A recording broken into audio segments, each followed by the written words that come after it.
portion of the news brought to you by McDonald's. McDonald's, I'm loving it. While aqua, gold, white and black t-shirts and other Carifta paraphernalia sold like hotcakes during the 2013 Carifta Games, some food vendors at the Thomas A. Robinson Stadium, on the other hand, could not say the same. Kira Williams of Lil Laura's Fruit Variety, Rex Messam of the Snack Shack and Sharice Roll of Walking in Victory Catering say they're a bit disappointed after spending $1,400 to serve food at the games, but have not made a profit. They say vendors upstairs were given an unfair advantage. Business has been moderately good. We've experienced that a lot of the participants or the attendees were seated upstairs and they weren't coming downstairs. So we kind of got some flow, but not as much as we expected. So we're hoping that whenever they create another event, that they have an opportunity where it's just a food court as opposed to people having an upstairs and a downstairs option. All of spend the same money, everyone should have been down here. And let the people come downstairs and make their choices. Once people upstairs stay in the mezzanine, they don't come downstairs. Okay. So that's what it was hard for. Well, to be honest with you, we're hoping we can break even today. Okay. We're still in the red. We find some of the stuff like the corn dogs, hot patties and stuff like that they haven't been selling. We know we've given a good service here. And hopefully at the end of the day, we would have put on a wonderful Carifta that everybody who visited here would go back home and say, listen, we had a wonderful time in Nassau, Bahamas. Now, there was one vendor we came across today who seemed to be satisfied. Youth, Sports and Culture Minister Dr. Daniel Johnson was also happy with the business vendors have been getting. Well, Kings of Church have been doing pretty well from the start from Friday through yesterday, being Saturday. Business is going great.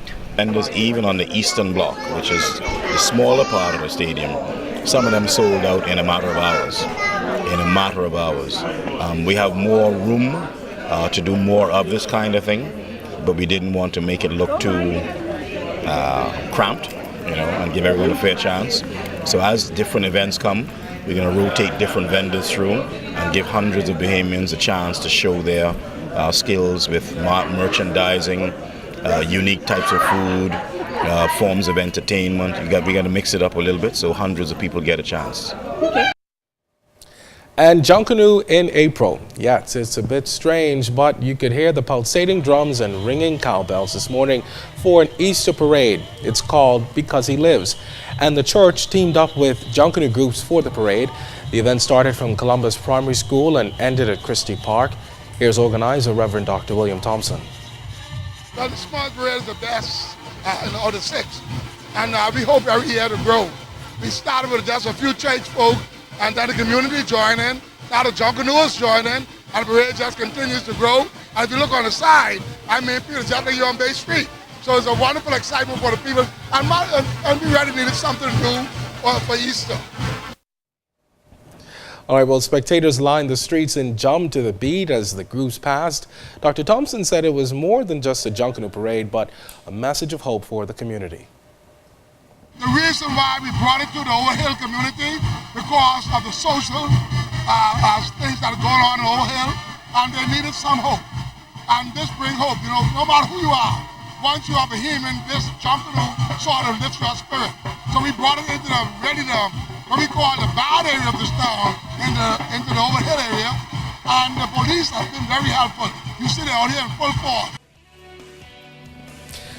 Well, that does it for this segment of the news, but don't go away. Julian Gibson is up next with all the highlights from Cariftas.